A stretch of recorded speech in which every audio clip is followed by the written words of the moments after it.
तो welcome to the channel Edugreet foundation પ્યારે બચ્ચો અને જેમ તમે જોઈ લીધું છે બોસ પેપર ફોડી નાખ્યું એ જ આજે તમને આપવાનો છું મોસ્ટ ઇમ્પોર્ટન્ટ ક્વેશ્ચન बिल्कुल बॉस आज जो आपको मोस्ट इंपॉर्टेंट क्वेश्चन मिलने वाले हैं वो गारंटी आपके टर्म वन के साइंस एग्जाम में आने वाले हैं। यहाँ पे जो मैंने आपके चैप्टर्स कवर किए हैं वो मे बी किसी स्कूल में कम हो सकते हैं, ज़्यादा हो सकते हैं। तो अगर आपके पर्टिकुलर चैप्टर ना हो तो आप वीडियो को ज़रा सा आगे भगा के तुरंत उसको कवर कर लीजिएगा या अगर लगे तो स्किप कर दीजिएगा। सो बिना किसी नौटंकी के हमारे इस IMP क्वेश्चंस की शुरुआत करते हैं और हमारे इस अक्टूबर एग्जाम को सक्सेसफुल बनाते हैं। सबसे पहले चैप्टर नंबर 1 से तो आप देख सकते हो chapter number 1 chemical reaction and equation, बड़ा ही मस्त क्वेश्चन है, मतलब बड़ा ही मस्त चैप्टर है ये वाला। और यहाँ पे जितने सारे क्वेश्चन आप देख रहे हो बहुत इंपॉर्टेंट है। बच्चे बोलेंगे सर आपको ये बीच में आ रहे हो स्क्रीनशॉट लेना है, नहीं भाई चिंदी चोरी काम नहीं करना है। सिंपल सी बात है, आपको पीडीएफ मिल जाएगी, पीडीएफ देख लेना और उस पीडीएफ में सारे IMP क्वेश्चंस की लिस्ट पड़ी हुई है। ओके, इसके अलावा अगर फिर भी कोई समझना चाहता है कि कैसे इन क्वेश्चंस को अटेम्प्ट करना है, 2 मार्क के क्वेश्चन में कितना लिखना चाहिए, 3 मार्क के क्वेश्चन में कितना लिखना चाहिए, सर अगर डायग्राम वाले क्वेश्चन आए तो उसे अटेम्प्ट करना है कि नहीं करना है, यही सारी जानकारी आज ये सर आपको यहाँ देने वाले हैं। बिना किसी नौटंकी के शुरू करते हैं। यहाँ पे कुछ क्वेश्चन है चैप्टर 1 को लेके और बहुत ही सिंपल क्वेश्चन है। ये वाला तो बड़ा ही प्यारा क्वेश्चन है भाई, एक्स कंपाउंड यूज होता है व्हाइट वॉशिंग के लिए, बराबर। इस एक्स सब्सटेंस का नाम बताओ और उसका फॉर्मूला बताओ, बराबर। तो भैया देखो व्हाइट वॉशिंग के लिए अगर आप देखोगे तो भैया स्लेक लाइम यूज होता है, CaOH ट्वाइस वाला। ओके, जब इसमें CO2 गैस पास होती है, बराबर, तो रिएक्शन होती है सर, बन जाता है CaCO3 और साथ में निकलता है पानी, पानी वेपर वाटराइज हो जाता है, बराबर। तो कहने का मतलब क्या है कि वाटर जो है वो वेपोराइज हो जाता है और ये पर्टिकुलर आप एकदम हमारे चैप्टर 1 के अंदर से पकड़ लोगे इसको। इसके अलावा अगर आप नोटिस करोगे तो बहुत ही सिंपल क्वेश्चन है सर कि right difference between endothermic exothermic. Sir नाम में ही आंसर है, एंडो मतलब हीट दो, एक्सो मतलब हीट रिलीज होगी। लगभग हर कॉम्बिनेशन के एग्जाम्पल अगर आप देखोगे तो वहाँ पे सेट हो जाएगा जहाँ पे हीट रिलीज हो रही है। पर डिकम्पोजिशन रिएक्शन वाले में से कोई आप एक आधा एग्जाम्पल यहाँ दे सकते हो, मोस्ट इंपॉर्टेंट क्वेश्चन है। इसके अलावा भैया हॉट फेवरेट क्वेश्चन है कॉम्बिनेशन रिएक्शन, है ना, बड़ा ही फेवरेट क्वेश्चन है, मस्त। इसके अंदर आपको ये 3 मार्क में आ सकता है। आपको इसका जनरल फॉर्म बताना है, डेफिनेशन बतानी है, साथ साथ में 3 एग्जाम्पल आप दे सकते हो। 3 मार्क का क्वेश्चन है, 3 एग्जाम्पल कंपलसरी देना पड़ेगा। केमिस्ट्री की बात कर रहे हैं तो सर इस तरह से हमको, जैसे यहाँ पे आपने इस तरह से AQ लिखा है, गैस लिखा है, बराबर, यहाँ पे सॉलिड सब्सटेंस बनेगा ये लिखा है, ये सब लिखना मैंडेटरी है। जी हाँ, ये सारा का सारा लिखना मैंडेटरी है, वरना आपके टीचर चिंदी चोरी करके आधा 1 नंबर तो काट ही लेगा। इसके अलावा बात करते हैं शाइनी ब्राउन कलर्ड एलिमेंट, है ना, x on heating air becomes black. Sir ये नाम सुन के पता चल जाना चाहिए एक्स कंपाउंड कौन है, कॉपर है। सर इस एलिमेंट का नाम हमने दे दिया कॉपर, ब्लैक कलर का कंपाउंड फॉर्म होता है, बराबर, वो होता है हमारा कॉपर ऑक्साइड, ये भी आपको पता होना चाहिए। इसके अलावा बड़ा ही इंपॉर्टेंट इंटेक्स क्वेश्चन से उठाया हुआ है कि भैया क्यों oil and fat containing item को नाइट्रोजन के साथ प्लस किया जाता है, ऑक्सीडेशन से उठाया गया क्वेश्चन है, बराबर, 2 मार्क में आ सकता है। सिंपल आंसर लिखेंगे तो 2 मार्क का है तो सर 4 पॉइंट लिख दूंगा, ऐसा नहीं होता है भाई, जितना दिया जाए जितना बोला जाए उतना लिखना पड़ेगा, बिना किसी नौटंकी के उतना लिख के आ जाना चुपचाप, है ना, जितना आपके सॉल्यूशन में दिया गया हो। ओके, और इसके अलावा सर ये वाला तो क्वेश्चन बड़ा ही प्यारा है, explain decomposition reaction and it types. Decomposition आए ना आए लेकिन उसके टाइप जरूर पूछते हैं, इलेक्ट्रोलिटिक डीकंपोजिशन, फोटोलिटिक डीकंपोजिशन, है ना, वो बारी वाला, बराबर, चाइना डिश रखी थी, बराबर, वो वाला क्वेश्चन, AgCl AgBr वाला, उसको भी जरा देख के जाना एक बार। इसके अलावा भाई व्हाट इज रेडॉक्स रिएक्शन। अगर टीचर पेपर हार्ड बनाना चाहे तो भैया रिडॉक्स रिएक्शन वाले क्वेश्चन पूछ सकता है, ऑक्सीडेशन क्या है पूछ सकता है, रिडक्शन क्या है पूछ सकता है। सूटेबल एग्जांपल बोला है तो 2 मार्क का हो तो 2 एग्जांपल दे देना, 3 मार्क का हो तो 3 एग्जांपल दे देना। 4 मार्क में से इस चैप्टर का लगभग कुछ नहीं आएगा, लेकिन टर्म 1 की बात है, आधे चैप्टर बाकी है, तो ऐसा कर सकते हैं कि 4 मार्क में से कोई क्वेश्चन 2 मार्क का दे दिया, फिर कोई क्वेश्चन और 2 मार्क का दे दिया, ऐसा स्प्लिट करके वो पूछ सकते हैं। बट कोई एक क्वेश्चन पूरा 4 मार्क में ऐसा पॉसिबल नहीं है। तो यहाँ पे ये इंपॉर्टेंट क्वेश्चंस की लिस्ट है चैप्टर 1 के अंदर जो हमको करके जाना है। देखो इंपॉर्टेंट क्वेश्चन के 2 पर्सपेक्टिव होते हैं। पहला कि सर मैंने तो कुछ भी नहीं पढ़ा है, क्या आपके IMP कर लूँ तो मेरा भला हो जाएगा। जी हाँ, IMP कर लीजिए, एटलीस्ट पास तो हो ही जाओगे, निकल तो जाओगे ही, और फिर एग्जाम देने के बाद कमेंट सेक्शन में मुझे करके जान भी, मतलब बताओगे भी सही कि कितने क्वेश्चंस उसमें से आए जो मैंने यहाँ पे आपको दिए। तो कई बार क्या होता है, जैसे मैंने यहाँ पे आपको क्वेश्चन दिया है कि oil and fat containing item, ये शायद क्वेश्चन डायरेक्ट आ सकता है, पर हो सकता है कि मैंने कुछ क्वेश्चन जैसे कॉम्बिनेशन रिएक्शन यहाँ दिए हैं वो डायरेक्ट ना है, कुछ और तरीके से उसको घुमा के भी पूछ सकते हैं। तो आपको हर सिचुएशन के लिए रेडी रहना है, इस तरह से चीज़ों को समझ के जाना है। इसके अलावा सर अगर मैं टॉपर हूँ, मैंने सब कुछ पढ़ लिया है, तो भाई तुम ऐसा समझो कि यस सर यहाँ पे पढ़ाते पढ़ाते ट्रिप्स एंड ट्रिक देने वाले, बराबर, कि क्या आपको करना चाहिए, क्या आपको नहीं करना चाहिए, और ज़रूरत लगी तो मैं उसके ऊपर एक सेपरेट वीडियो भी बनाने की सोच रहा हूँ, क्योंकि बच्चे बहुत वाहियात तरीके से सप्लीमेंट्री में लिखते हैं।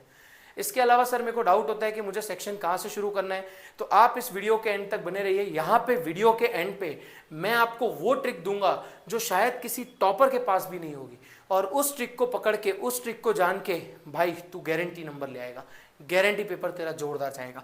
आजा चैप्टर नंबर 2 की तरफ बढ़ते हैं। सर चैप्टर नंबर 2 बड़ा ही मस्त चैप्टर है, फ्री का चैप्टर है। कुछ क्वेश्चन तो यहाँ पे बोर्ड एग्जाम वालों को भी प्रिय है और आपके स्कूल वालों को भी। अगर अच्छी स्कूल वाले हैं, थोड़े बहुत पढ़े लिखे हैं, तो भैया क्वेश्चन देंगे ही देंगे। साइंस की बात करें तो साइंटिफिक रीजन वहां पे चैप्टर 1 का भी था, और यहाँ पे साइंटिफिक रीजन जरूर आ सकता है कि भाई क्यों small amount of baking soda डाला जाता है फ्रेश मिल्क में, है ना, ताकि उसका एसिडिफिकेशन होने से बचा दिया जाए, वरना दूध फट के दही हो सकता है। ठीक है, तो एकदम प्रॉपर तरीके से आंसर यहाँ पे आपको देना है, बराबर। तो क्यों मिल्क को ज़्यादा टाइम लगता है एसेट ऐसे कर्ड होने में, इसके ऊपर भी सही जवाब आपको देना पड़ेगा, एकदम एक्यूरेट आंसर दीजिएगा। लेकिन सर ये वाली रिएक्शन भैया 3 मार्क में आ सकती है, या 4 मार्क में भी पूछ सकते हैं कि भैया देखो डायरेक्ट नहीं इनडायरेक्ट तरीके से पूछा है, केमिकल कंपाउंड बताओ commonly use by mother to making tasty crispy pakoras. अच्छे बच्चों को पता चली गया होगा, ये है NaHCO3, है ना, बेकिंग सोडा। इसके अलावा केमिकल फॉर्मूला बता दिया आपने इसकी, and right the chemical equation of its production, है ना। तो भाई मैंने इसकी शॉर्ट ट्रिक भी दे दी है ना। याद करो, ब्राइन को नहाना था, है ना, आपको शॉर्ट ट्रिक याद है। NaCl के अंदर H2O डाला, है ना, CO2 की प्रेजेंस में, अमोनिया की प्रेजेंस में, है ना, पूरी रिएक्शन बन जाती है ना। यहाँ पे बन जाएगा NaHCO3 और साथ में NH4Cl बनेगा, ये आपको ऑलरेडी पता है। तो 2 मार्क 3 मार्क में गारंटी क्वेश्चन आ सकता है। ये तो भैया 4 मार्क वाला क्वेश्चन उठा लिए सर आप, कि भैया describe the reaction of zinc Granules, है ना, with dilute sulphuric acid, okay, with diagram, है ना, पूरे एक्टिविटी पूछ ली है, बराबर। तो एक्टिविटी के फॉर्म में आप जिंक के टुकड़े, बराबर। एक्टिविटी आप देखना, टेक्स्ट बुक में मस्त एक्टिविटी दी हुई है इसके ऊपर पूरी, how does metal react with acid, वो वाली एक्टिविटी यहाँ पे आपको दी हुई है, और गारंटी आपको अच्छे से करके ही जानी है। इसके अलावा बात करेंगे सर मोस्ट इंपॉर्टेंट क्वेश्चन की। अच्छा, मोस्ट इंपॉर्टेंट के पहले all right the equation of zinc, यहाँ पे जिंक है, जिंक विद सोडियम हाइड्रोक्साइड, है ना। तो यहाँ पे नाटू झाटू बनेगा, है ना, नाटू झाटू बनेगा Zn plus NaHCO3, metal hydrogen carbonate के साथ मेटल रिएक्ट कर रहा था, बराबर, नाटू झाटू बन रहा था, CO2 H2O भी रिलीज हो रहा था। तो पूरी की पूरी रिएक्शन आपको समझ के जानी है क्या रिएक्शन हो रही है। इसके अलावा मोस्ट इंपॉर्टेंट क्वेश्चन 2025 में भी आपका एक क्वेश्चन पूछा गया था, how is plaster of Paris formed, बराबर। प्लास्टर ऑफ पेरिस कैसे बना, तो भैया जिप्सम की कहानी लिखनी पड़ेगी। कासोचोर को 2 ग्लास पानी 373 केल्विन पे हीट किया, कासोचोर को आधा ग्लास पानी, कैल्शियम सल्फेट हेमीहाइड्रेट बन गया प्लास्टर ऑफ पेरिस POP, है ना। इसके अलावा right an equation two show the reaction between plaster of Paris and water, water के साथ उसकी क्या रिएक्शन होगी, मतलब वही जिप्सम वाली रिएक्शन के बारे में बात कर रहे हैं कि जिप्सम बन जाएगा, तो वाटर के साथ रिएक्शन होगी, जिप्सम बन जाएगा। Right the uses of plaster of Paris, है ना। तो भैया मस्त सिंपल से 3 यूजेस है, टॉयज डेकोरेटिव मटेरियल के लिए, टू मेकिंग सरफेस स्मूथ, बराबर। इसके अलावा it is use by doctor to cure the bone.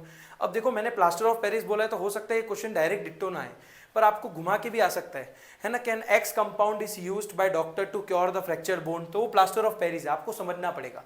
यहाँ पे जो मैं क्वेश्चन दे रहा हूँ, उस क्वेश्चन के सिर्फ क्वेश्चन रट के मत जाओ, स्मार्ट वर्क करो, टॉपिक को समझ के जाओ, गारंटी इसमें से कुछ ना कुछ निकल के ही आएगा, ये वर्थफुल है, बराबर। ये मतलब जो लेक्चर है आज का, ये व्यर्थ नहीं है, वर्थ है, ये बात आपको फील हो जाएगी एग्जाम में। अगर फील हो जाए तो कमेंट सेक्शन में आके मुझे बता देना पेपर कैसा गया, खराब गया है तो भी मुझसे बता देना कि कैसा गया। मेरे हिसाब से मुझे पता है कि आप लोग अगर प्रिपरेशन शिद्दत से करके जाओगे, क्वेश्चंस करके जाओगे, तो खराब जा ही नहीं सकता। एक रात की बात है भाई, जाग के कर ले, पूरे साल तूने जलसा किया है तो अब थोड़ा तो जागना पड़ेगा, थोड़ा तो मेहनत करनी पड़ेगी यहाँ पे। Compound such as alcohol glucose also contain hydrogen but are not categorise, है ना। इनके ऊपर वो पूरी बल्ब वाली रिएक्शन है कि इनमें बल्ब नहीं जलता, बराबर, क्योंकि ये हाइड्रोजन जल्दी से रिलीज नहीं करते, बराबर। ये हाइड्रोजन है इनके पास, फिर भी ये एसिड की तरह रिएक्ट नहीं करते। इसकी बहुत ही इंपॉर्टेंट प्रॉपर्टी है, ये भी आ सकती है। पेपर हार्ड बना तो ये क्वेश्चन गारंटी आ सकता है, 4 मार्क का क्वेश्चन है, पढ़ के जाना इसको।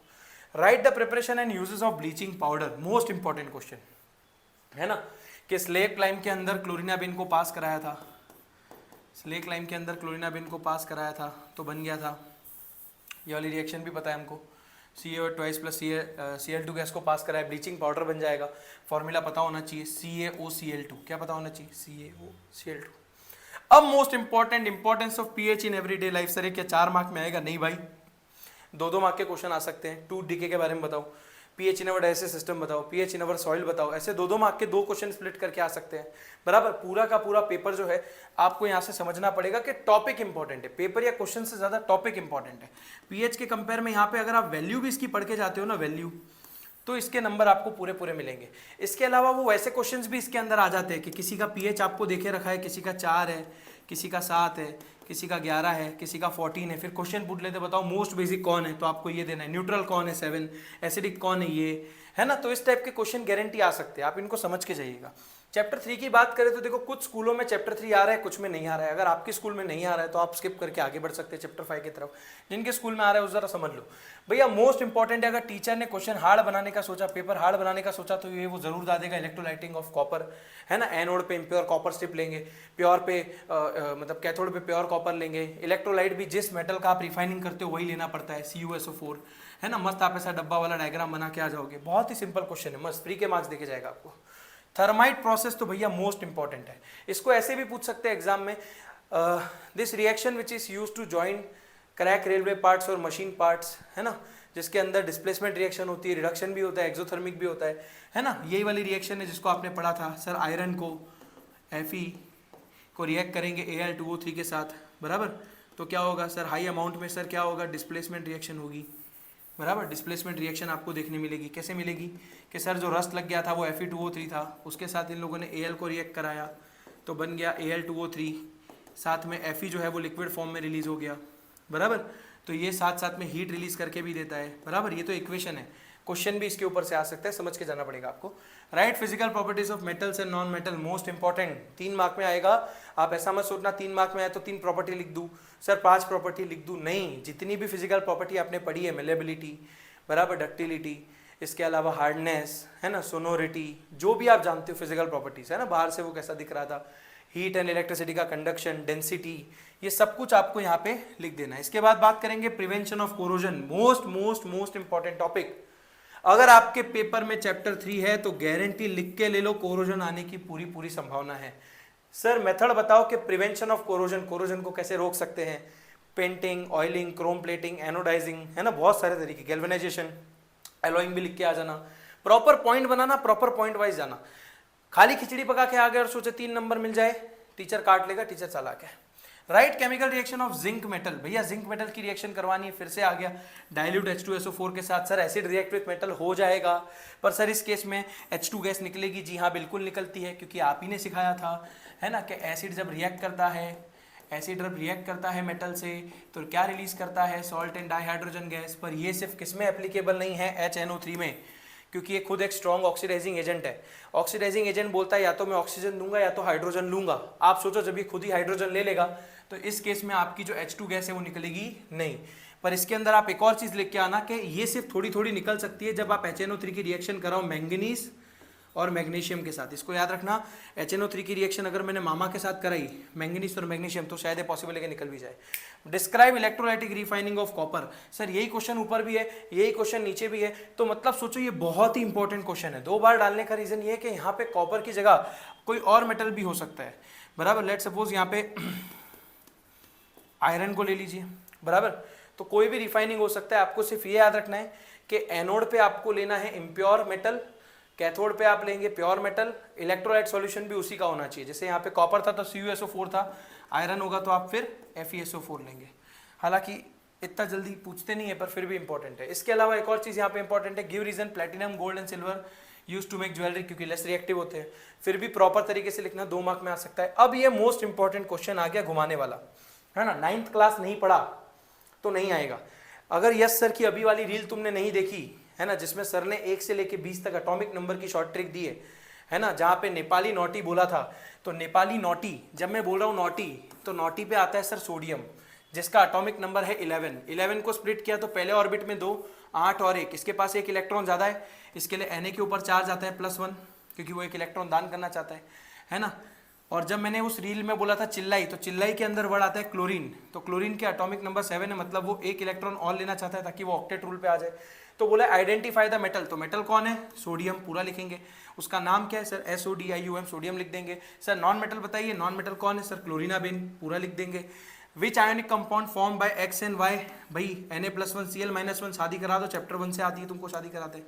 NaCl बनेगा, बराबर। चैप्टर 3 में आयोनिक कंपाउंड का बहुत ज़्यादा डिटेल है सर, इसके लिए 2 जनरल प्रॉपर्टीज पूछते हैं। मैंने तो चारों 4 लर्न कराई है, सारी की सारी आयोनिक कंपाउंड की प्रॉपर्टीज क्या है, तो मेरे साथ याद रखना, PM साला बिजली, बिजली बिजली बिजली बिजली बिजली कौन है, इलेक्ट्रिसिटी, बिजली कौन है, इलेक्ट्रिसिटी, चोर, है ना। PM साला बिजली, बिजली बिजली इलेक्ट्रिसिटी, चोर, C for conduction, C for चोर, है ना। Physical state, melting point, volume point, solubility, conduction of electricity, सब कुछ आपको समझाना है। इसके अलावा मेटल X जो है sir is found in nature as an ore, है ना, उसकी ओर आती है सर सल्फाइड के साथ, किसके साथ, सल्फाइड के साथ। This metal is used in galvanisation, अच्छे बच्चों को पता है गैल्वेनाइजेशन सर जिंक का होता है, तो यहाँ पे जो ये एक्सेस है वो कौन है, ZnS है, कौन है वो, ZnS, है ना। तो identify the metal X, metal X कौन है, Zn जिंक है। इसके अलावा explain the process with chemical equation to convert this sulphide ore into metal X, sulphide ore से कैसे उसको क्लीन करते हैं, तो इसकी 2 स्टेप में रिएक्शन थी, है ना। आपके लिए मैं बता दूं, ZnS को पहले रिएक्ट कराया था हमने, बहुत स्ट्रांगली हीट किया था इसको, बहुत स्ट्रांगली हीट करने पे क्या हुआ था सर, ZnO बन गया था और SO2 गैस रिलीज हुई थी। फिर यही ZnO का हमने क्या करवा दिया था, रिडक्शन करवा दिया था कार्बन के प्योरेस्ट फॉर्म कोक से, है ना। तो क्या हुआ था सर, ZnO प्लस C के साथ रिएक्ट करता है तो Zn अकेला हो जाता है और CO कार्बन मोनोऑक्साइड बन जाता है। अभी इस रिएक्शन को बैलेंस नहीं किया, बैलेंस आप कर लेना, मैं तो खाली बता रहा हूँ कि कैसे ये मिला। मस्त इंपॉर्टेंट रिएक्शन है, बड़ी प्यारी रिएक्शन है, इस तरह से क्वेश्चन घुमा के आ सकते हैं चैप्टर नंबर 3 में। अगर उसके बाद जाएंगे तो चैप्टर नंबर 5 आपका टर्म 1 में आ रहा है सर, इसके लिए क्या क्या इंपॉर्टेंट है, लाइफ प्रोसेस। अगर आप सोच रहे हो कि इस चैप्टर को मैं स्किप कर दूँ, आपसे बड़ा गधा कोई नहीं है, सो सॉरी। डायग्राम देख के जाइए, डायग्राम देख के जाइए, प्रोसेस देख के जाइए, डायग्राम के ऊपर से आने वाले क्वेश्चन को समझ के जाइए, मेरी बातों को याद रखना। अब आ जाओ यहाँ पे, right equation necessary for photosynthesis, है ना सर, कौन सी नेसेसरी है, बराबर। प्रोसेस ऑफ फोटोसिंथेसिस के लिए ALC, CLC, RCC, absorption of light energy, है ना, conversion of light energy into chemical energy, reduction of carbon dioxide to carbohydrate, ये पूरा का पूरा आप यहाँ पे समझाएंगे। फिर बात आता है difference between aerobic respiration, anaerobic respiration, इसका भी पूरा शॉर्ट ट्रिक आपको नोट्स में हमने दिया हुआ है, ठीक है। चाहिए हो तो कमेंट कर देना, मैं आपके लिए नोट्स भी अपलोड कर दूंगा, मस्त है सर। एरो की शादी में सर, एरोबिक यानी ऑक्सीजन की प्रेजेंस में होने वाला रेस्पिरेशन, एनएरोबिक में सर ऑक्सीजन के एब्सेंस में प्रेजेंट होने वाला रिएक्शन। इसके अलावा ये भी बहुत आ सकता है, NEET level diagram of human alimentary canal, मतलब सर ह्यूमन डायलिसिस सिस्टम का डायग्राम बनाना है, पर पूरा डायग्राम के बाद जो फंक्शन है पूरे रटे हुए आपने उसको मत लिख देना। क्या पूछा है, role of saliva, sir saliva क्या करता है, सलाइवरी एमिलेस रिलीज करता है ना, स्टार्च को कन्वर्ट करता है सिंपल शुगर में। इसके अलावा sir role of hydrochloric acid, बराबर, तो सर वो क्या करते हैं, सिर्फ इन्हीं दोनों के बारे में आपको समझाना है, तो ऐसे गुचड़ा बना के मत लिख देना, डायग्राम बनाना, फिर ऐसे पूरी हेडिंग डालने की, रोल ऑफ सलाइवा, उसके नीचे उसके 3-4 पॉइंट, फिर वापस रोल ऑफ हाइड्रोक्लोरिक एसिड, उसके नीचे उसके 3-4 पॉइंट, इस तरह से व्यवस्थित करके आंसर को लिखा करो। फिर बात आती है sir schematic sectional view of human heart, पक्की बात है भैया, schematic sectional view of human heart में मतलब आपको ह्यूमन हार्ट का डायग्राम बनाना है, यहाँ पे बिना किसी नौटंकी के पढ़ के जाना, रट के जाना, याद करके जाना, पक्का आएगा, गारंटी ले लो। सर आर्टरीज और वेन्स के बीच का डिफरेंस बहुत ही इंपॉर्टेंट है, पूछा गया है बार बार। इसके अलावा सर और किसका डिफरेंस बिटवीन आ सकता है इस चैप्टर में से, ब्लड और लिम्फ का ले लो, ब्लड और लिम्फ का भी आ सकता है, प्लीज बी रेडी, पढ़ के जाना इसको। राइट है short note and excretion in plant, अब तक का सबसे अंडररेटेड टॉपिक है, मतलब ये गारंटी आपके स्कूल वाले अगर नौटंकी करना चाहे तो इसको डाल सकते हैं, पढ़ लेना, सिंपल है ना। बहुत छोटे से इसके एक लास्ट का इतना सा पैराग्राफ है खाली, बराबर, रेजिन्स और गम के फॉर्म में रिलीज करता है, कुछ तो ये रूट्स में डाल देता है, मतलब बहुत सिंपल चीज है, 2 मार्क में आ सकता है। What is excretion, most important. अब यहाँ पे मैंने एक्सक्रीशन बोला, इसका मतलब आप ये मत समझना कि सर एक्सक्रीशन का डायग्राम नहीं आ सकता, वो भी आ सकता है ना। इसके ऊपर से आपका क्वेश्चन निकल सकता है, स्ट्रक्चर ऑफ नेफ्रॉन, क्या निकल सकता है, स्ट्रक्चर ऑफ नेफ्रॉन, है ना। इसके अंदर सर नेफ्रॉन सर किडनी के बहुत सारे फिल्ट्रेशन यूनिट होते हैं, वो सब हमको यहाँ पे बता देना पड़ेगा, बराबर। बाकी सारी चीज़ें कैसे डिस्क्राइब करोगे आप, it's all up to you, बराबर, बाकी इसको पढ़ के और समझ के जाना है। बात करते हैं सर चैप्टर नंबर 6 की, तो चैप्टर नंबर 6 के अंदर, है ना, बहुत ही ज़्यादा क्वेश्चन नहीं दूंगा, सिर्फ यहाँ पे 6 है तो भैया 6 क्वेश्चन है, वो भी बहुत सिंपल है। मैं आपको सिर्फ एक सिंपल चीज़ बता रहा हूँ, phototropism response towards sunlight, geotropism response to gravity, सिर्फ सिंपल 2 मार्क के क्वेश्चन आते हैं इसमें से। पर जो कि ये टर्म 1 में आ रहा है, तो इस चैप्टर में से 3 मार्क का क्वेश्चन अगर निकला तो न्यूरॉन के ऊपर से निकल सकता है। एग्जाम में हो सकता है आपको न्यूरॉन का स्ट्रक्चर दे दे और बोला एक्स क्या है, डेंड्राइट, है ना, वाई क्या है, एक्सॉन, है ना, माइलिन शीथ क्या है, एक्सॉन टर्मिनल क्या है, ये सब के बारे में आपसे पूछ सकते हैं। सेल बॉडी क्या है, साइटोन, ये आपको पता होना चाहिए। रिफ्लेक्स आर्क और रिफ्लेक्स एक्शन दोनों पे क्वेश्चन आ सकता है। Sir the pathway followed of reflex action is called reflex arc. Reflex action क्या, sudden unconscious movement by our body, है ना, कि अनकॉन्शियसली हो जाता है ना। हॉट चीज़ों को छूते तो हमारा हाथ विड्रॉ कर लेते हैं, बराबर। वो हॉट चीज़ नॉन लिविंग है ना, लिविंग वाली हॉट चीज़ों से हाथ हटाएंगे नहीं, है ना। तो यहाँ पे आप समझ जाइए कि इस तरह से अच्छे से आप लिख के आएंगे। Describe human brain with functions, fore brain, mid brain, hind brain, बराबर, पॉन्स, मेडुला, बराबर, सेरिबेलम, सब कुछ यहाँ पे बताना पड़ेगा। सिंपल से पढ़ के जाओ यार, 3 मार्क में आ सकता है क्वेश्चन, बड़ी बात नहीं है कुछ। Explain function of hormones, most important. Hormones के अंदर आप पढ़ लोगे तो बहुत ही सिंपल सा एक टेबल है, उसको पढ़ लीजिए। हॉर्मोन्स के अंदर आपको कुछ नहीं पढ़ना है, उनके किस ग्लैंड से वो निकला है। नहीं भाई, गलत मत समझना, गलत मत समझना, ग्लैंड्स वर्ड बोला है सर ने, है ना, कि उनके किस ग्लैंड से वो हार्मोन निकला है, किस ग्लैंड से वो हार्मोन जो है वो निकला है। उसके बाद उससे डिसीज क्या होता है, उससे बाद उससे डिजीज क्या होता है। जैसे अगर मैं बोलूँ पेनक्रियास, पेनक्रियास सिक्रीट करता है हार्मोन इंसुलिन, उसका फंक्शन क्या है। हाँ, मोस्ट इंपॉर्टेंट, ग्लैंड्स के हार्मोन के साथ उनका फंक्शन भी कर लीजिएगा। शुगर लेवल मेंटेन करता है, तो अगर इंसुलिन नहीं रिलीज हुआ तो क्या होगा सर, डिसीज हो जाएगी, डायबिटीज। ये बात आपको समझनी पड़ेगी यहाँ पे। तो इतने ही क्वेश्चन है यहाँ पे चैप्टर 6 को लेके।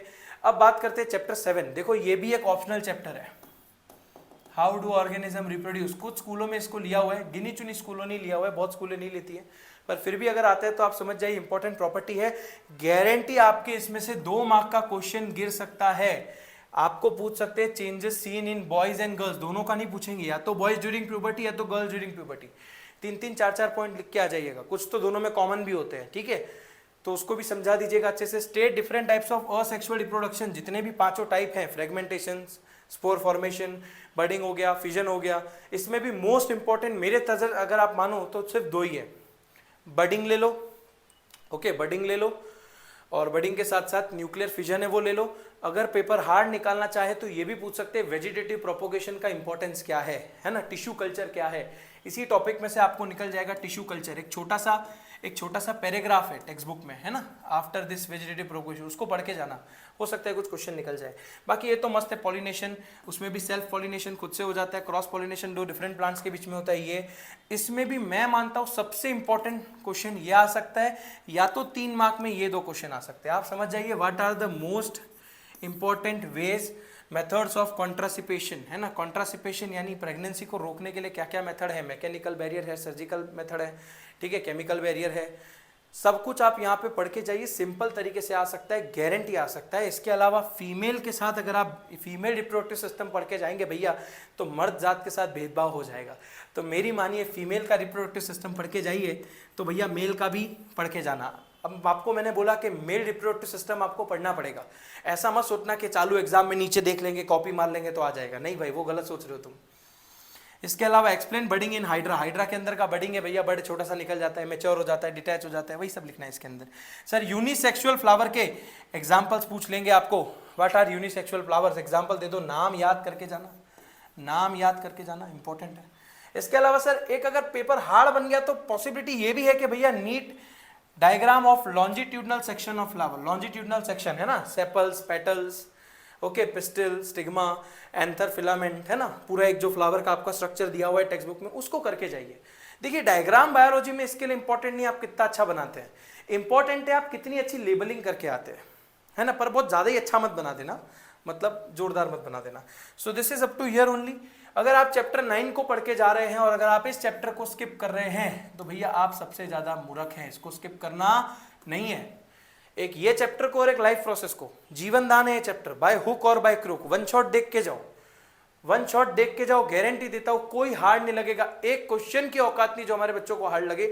अगर न्यूमेरिकल स्किप करके जा रहे हो तो कोई बात नहीं, पर फिर भी ये ब्रह्मास्त्र देख लेना हमारे वीडियो में, और एटलीस्ट ये 2 न्यूमेरिकल तो कर लेना, एक ये वाला न्यूमेरिकल और एक ये वाला न्यूमेरिकल।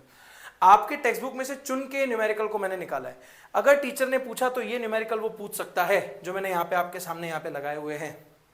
ओके, इसके अलावा एक 15 नंबर का या शायद 17 नंबर का कॉन्केव लेंस का भी एक न्यूमेरिकल है, ठीक है, तो वो भी आप कर लेना एक्सरसाइज में से। तो मेरे को लगता है यही 3 न्यूमेरिकल की मेजॉरिटी प्रोबेबिलिटी होती है कि वो आते हैं, है ना। प्रेडिक्शन से बोल रहा हूँ, एक्सपीरियंस से बोल रहा हूँ, करके जाना। Sir name with type of mirror is used in side and rear view mirror, भैया सीधी सी बात है भैया, रेयर व्यू मिरर में कॉन्केव यूज, कॉन्वेक्स यूज होता है, ठीक है, और क्यू यूज होता है, उसके पीछे का रीजन बताना पड़ेगा, डाइवर्जिंग एरिया होता है उसका। इसके अलावा sir draw diagram of image formation by concave mirror, रे डायग्राम मोस्ट इंपॉर्टेंट, रे डायग्राम करके ही जाना पड़ेगा, गारंटी करके जाना पड़ेगा। इसकी भी सर ने शॉर्ट ट्रिक दी है, इसकी भी शॉर्ट ट्रिक दी है कैसे याद रखना है रे डायग्राम को, भाई कुछ हार्ड है ही नहीं। इसके अलावा what is reflection of light, बहुत ही अंडररेटेड क्वेश्चन है, 2 मार्क में आ ही सकता है। अगर मेरे को कोई पूछे इस चैप्टर में से क्या आ सकता है तो मैं तो इस पे टिक कर दूंगा। इसके अलावा फिर आप ये समझ लो कि मैं इस पे टिक कर दूंगा, कार्टेशियन साइन कन्वेंशन। अगर आप ध्यान से पैटर्न को ऑब्जर्व करोगे ना तो 4 मार्क में इस चैप्टर में से क्वेश्चन टर्म 1 में तो उठा ही सकते हैं, हालांकि बोर्ड में नहीं आएगा 4 मार्क में, पर इसमें तो ये लोग उठा ही सकते हैं, क्योंकि हालांकि चैप्टर कम है तो 4 मार्क में से लेना पड़ेगा इनमें से। या तो रेक्टेंगुलर ग्लास स्लैब के ऊपर क्वेश्चन आ सकता है, बराबर, सिंपल सी बात है, रेक्टेंगुलर ग्लास स्लैब के ऊपर से क्वेश्चन आ सकता है। यहाँ पे यूजेस ऑफ कॉन्केव मिरर कहाँ यूज होता है ना, टॉर्च लाइट में यूज होता है ना, सोलर कुकर में यूज होता है, जो भी यूजेस है पढ़ के जाओ अच्छे से, 2 मार्क में आएगा तो अच्छे से लिखना पड़ेगा।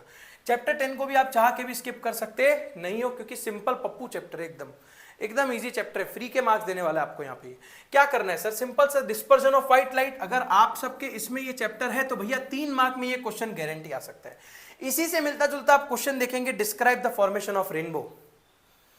डिस्पर्जन का टॉपिक बहुत ही कोर है, ये क्वेश्चन आ ही सकता है, या तो फिर क्वेश्चन आएगा हाइपरमेट्रोपिया या मायोपिया, उसमें ऐसे केस बेस्ड क्वेश्चन आते हैं आपको डराने के लिए। देखो सिंपल बता देता हूं, student has difficulty reading the black board, okay, black board वो नहीं पढ़ पा रहे हैं। अब आप नोटिस करो, ब्लैक बोर्ड दूर होता है, मतलब वो दूर की चीजों को नहीं देख पा रहे। आपने पढ़ा था नाम मायोपिया, मायोपिया का नाम क्या था, नियर साइटेडनेस। समझना गहराई की बात बता रहा हूं, चीटिंग बता रहा हूं यहाँ पे, ये चीटिंग कर लो, ये चीटिंग कर लो इस चैप्टर में से, ये चीटिंग कर लो, गारंटी कुछ नहीं होगा, मस्त मजा आ जाएगा आपको। हाइपरमेट्रोपिया और मायोपिया, मायोपिया को क्या बोलते हैं, नियर साइटेडनेस, क्या बोलते हैं हम इसको, नियर साइटेडनेस, है ना। और इसी के साथ साथ हाइपरमेट्रोपिया को क्या बोलते हैं, फार साइटेडनेस। अब आप नोटिस करना, जहां वर्ड आया साइटेडनेस मतलब वो दिखता है, उसके ऑपोजिट दिखता नहीं है। मायोपिया में उस बंदे को नियर का दिखता है लेकिन दूर का दिखता नहीं है, दूर का दिखता नहीं है।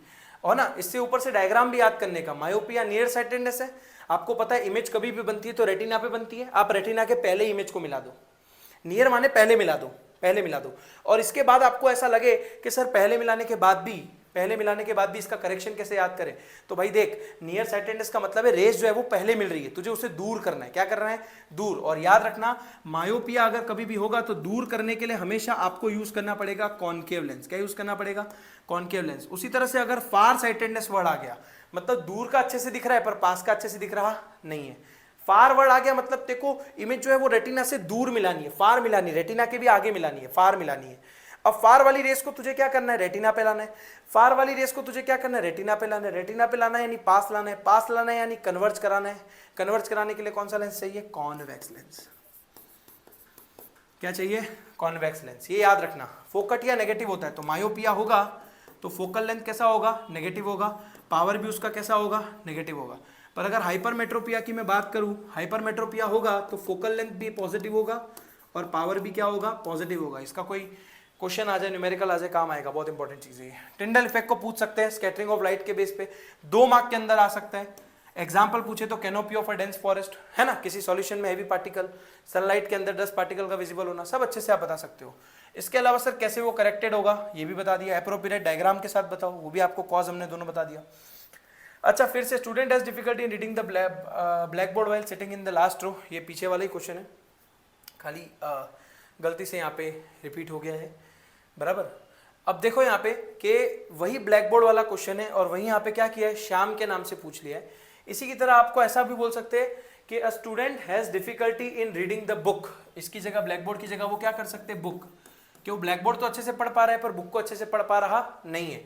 तो बताओ क्या डिफेक्ट होगा, किस चीज से वो सफर कर रहा है, एक्सप्लेन विद अ फिगर। अब आप समझ गए हो यहाँ पे कि किसका आंसर आपको यहाँ पे देना है ना। दूर का नहीं देख पा रहा है, मतलब सॉरी दूर का देख पा रहा है, पास का नहीं देख पा रहा है, पास का नहीं देख पा रहा है मतलब कौन सी बीमारी होगी, हाइपरमेट्रोपिया। करेक्शन कैसे करोगे, कॉन्वेक्स लेंस से। फॉरवर्ड आ गया मतलब रेटिना से थोड़ी दूर इमेज को बनाएंगे। सिंपल है ना यार, बहुत सिंपल क्वेश्चन है। Why the sky appear dark instead of blue to astronaut, most important question है ना, क्योंकि वहाँ पे सर स्कैटरिंग नहीं हो रही, हमारे एटमॉस्फेयर में पार्टिकल स्कैटरिंग करते हैं, इसके लिए स्काई हमको ब्लू दिखता है। सर वहाँ तो पार्टिकल ही नहीं है, इसके लिए एस्ट्रोनॉट को तो सर स्काई जो है वो ब्लैक अपीयर होता है। Define power of accommodation of eye, most important definition है ना, the ability of an eye है ना to converge to focus the image on retina. वो पावर ऑफ अकोमोडेशन होता है कि सर उसके एडजस्ट करना, adjust the focal length, the ability of an eye to adjust the focal length is known as power of accommodation. Facility muscle का function क्या है कि सर ये क्या करती है, हमारे आई लेंस को थिक या थिन करती है एज पर द रिक्वायरमेंट। इसके अलावा neat label diagram of human eye, भाई ह्यूमन आई का डायग्राम या तो दिया हुआ हो सकता है या तो उसके फंक्शन को समझाना आ सकता है। इसमें भी आपको मेन रॉड्स एंड कॉन्स के फंक्शन करके जाने हैं। Rod sense intensity, cone sense colour, है ना। क्वेश्चन आ सकता है कि भैया नाइट ब्लाइंडनेस अगर है तो किसकी वजह से है, मतलब ब्लाइंडनेस है, कलर ब्लाइंडनेस है तो कौन सेल उसमें नहीं होगा, ऐसे क्वेश्चन आ सकते घुमा के आपको। इसके अलावा last but not least chapter number 13, please don't skip, please don't skip. अगर आप स्किप करना चाहते हैं तो मैं आपको अभी से ही बोल देता हूं, आपकी कल की एग्जाम में 3 क्वेश्चन करके जाओ, नंबर 8, नंबर 3 और इसके अलावा यहां पे नंबर 5, ठीक है। नंबर 3, 5 और 8 तो झक मार के कर ही लेना। अगर आप कुछ नहीं भी करके जाना चाहते, एटलीस्ट सुबह 10-15 मिनट पहले इसको सिर्फ पढ़ लोगे ना तो भी आपको एग्जाम में याद रह जाएगा, इतने सिंपल क्वेश्चन है ये, ठीक है। इसके अलावा how can you help in reduce the problem of waste disposable system, है ना। 2 मेथड्स बता दो, है ना, बायोडिग्रेडेबल, नॉन बायोडिग्रेडेबल कैसे करोगे वो सब आपको बताना है। रिसाइकल, रीयूज वर्ड है, थोड़ा बहुत गप्पा बना के भी लिख दिया तो भी 1 मार्क तो मिल ही जाएंगे। इकोसिस्टम क्या है डेफिनेशन, फूड चेन क्या है, बायोलॉजिकल मैग्निफिकेशन मोस्ट इंपॉर्टेंट, है ना, accumulation of various substance, various जो हमारे पेस्टिसाइड्स का यूज़ करने की वजह से जो चीज़ें अंदर एक्यूमुलेट हो जाती है उसके बारे में आपको यहाँ बता देना है ना। ऐसे क्वेश्चन आ सकते हैं, क्लासीफाई करो कौन सा इकोसिस्टम नेचुरल है कौन आर्टिफिशियल है। बायोलॉजिकल मैग्निफिकेशन के ऊपर नोट, है ना। 358 मैंने आपको ऑलरेडी बोल दिया, करके ही जाओ, गारंटी आ सकता है, गारंटी इस चैप्टर में से यही क्वेश्चन आ सकता है। इसके अलावा बोनस क्या है कि सर मैं बहुत डर रहा हूँ, पहली बार डरने की बात नहीं है। देखो आप ऐसा समझो, टर्म 1 आपके लिए बहुत ज्यादा आई ओपनिंग होने वाला है। जो मैंने बोला था लास्ट की मैं बच्चों को बोनस टिप एंड ट्रिक देने वाला हूं, वो टिप एंड ट्रिक क्या है इसको समझ जाओ। आपको ये मान के चलना पड़ेगा, कई बार बच्चे ये कंफ्यूज हो जाते हैं कि मैं कौन से सेक्शन से शुरू करूं। तो मेरी ऐसा मानो, अगर आप टाइम बचाना चाहते हो, अगर आप टाइम मैनेजमेंट करना चाहते हो, अगर आप टाइम क्या करना चाहते हो, टाइम मैनेजमेंट करना चाहते हो, तो always start your section D first. Section D को पहले शुरू करेंगे, है ना। सर आप ऐसा क्यों बोल रहे हो, क्या मुझे सेक्शन सी सच में शुरू करना चाहिए? तो भाई देख, इसका जवाब सिंपल है।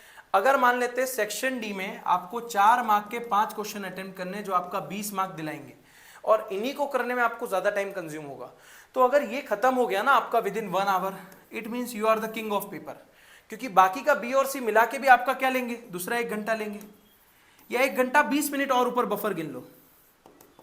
और आपको खुद को पता है सेक्शन ए को करने में आपको कितना टाइम लगता है, ये सी और बी के लिए मैंने टाइम लिख दिया। सेक्शन ए को करने में कितना टाइम लगता है, सर मैक्सिमम 20 मिनट उसके लिए भी ले लेते हैं, मैक्सिमम 20 मिनट उसके लिए भी ले लेते हैं, तो भी आपके पास बच्चों 20 मिनट बचेगा, है ना। आप देख लो 1 घंटा 2 घंटा 2 घंटा 20 मिनट, है ना, 2 घंटा 40 मिनट, पेपर होता है 3 घंटे का, 10 मिनट तो रीडिंग टाइम भी देती है आजकल स्कूल, है ना। तो समझो इतना टाइम आपके पास बचेगा।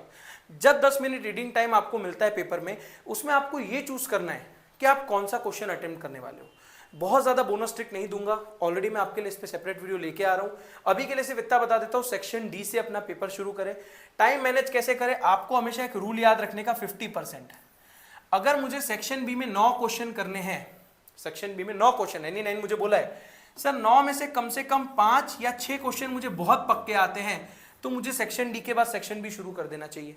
सेक्शन सी में 6 क्वेश्चन करने होते हैं, अगर 50% से ज्यादा क्वेश्चन आपको उसके आते हैं जिसमें आप बिना तुक्का हमारे अच्छे से कर सकते हो, तो उस सेक्शन से पहले सिक्योर करना मार्क्स, है ना। कई बार बच्चे क्या सोचते हैं कि मैं फटाफट से भाई जो आता है मुझे मैं वो छोड़ दूं और इसके चक्कर में पूरा पेज छोड़ देते हैं। नहीं, आप सुन के जाइए, आपके आंसर की स्ट्रेंथ मैटर करती है। आप 1 पेज भले छोड़ दीजिए, पर आपका अगर आंसर खत्म हो गया तो वहां पे लाइन करके काट देना उस पेज को।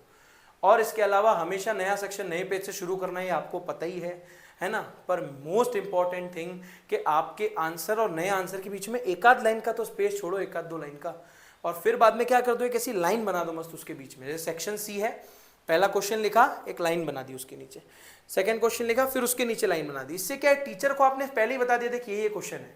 और लास्ट का जो 20 मिनट बचता है, तो भैया हेल्प मत करो आजू बाजू, चीटिंग में टाइम वेस्ट मत करो। लगे कोई फेल हो रहा है तो उसकी हेल्प कर दो, बता दो 2-4 यूं करके, है ना। चीटिंग तो ना जानते हो तुम। पर्पस क्या है कि सर यहां पे जो 20 मिनट मिला है उसमें चेक करो, ऐसे पेपर चेकर की तरह चेक करो, क्या आपसे मिस्टेक हुई है, क्या आप मेन पॉइंट्स को हाईलाइट किया आपने कि नहीं किया, क्या जो आपने एमसीक्यू किए, जो आपने चीजें की वो सही है या नहीं है। और इसमें बहुत बार बच्चे गलती कर देते हैं है ना, कि उन्होंने पहले लिखा होता है कि ओजोन, बाद में उसको काट के लिख देते हैं कार्बन मोनोऑक्साइड। अब आप याद रखना, कभी भी MCQ fill in the blanks में मेजॉरिटी केस में जो पहला आंसर आप पेपर पे लिखते हो वो राइट निकलता है। इंस्टेड ऑफ अगर आप काट के जो नया लिखते हो ना, उसके राइट होने की प्रोबेबिलिटी बहुत कम होती है। तो जो पहला आंसर आपको आया क्वेश्चन पढ़ते ही, वही आप लिख के आ जाइए, कोई बात नहीं। किसी और के पेपर में से झांका और अपने पे डाउट करके काट दिया आपने, फिर पीछे रिग्रेट होता है। और अगर अपना खुद का ही गलत हो गया तो इतना रिग्रेट नहीं होगा, क्योंकि हम गलत हुए, हम किसी दूसरे के उससे थोड़ी गए थे। ओके, तो अगर इतनी सब चीजें समझ में आ गई हो तो यस सर, ज्यादा टाइम वेस्ट नहीं करेंगे। थैंक यू सो मच, बने रहिए एड्यूग्रीड के साथ और इस वीडियो को ज्यादा से ज्यादा शेयर कीजिए अपने दोस्तों के साथ। मिलते हैं आप सभी से, tata bye bye and love you all.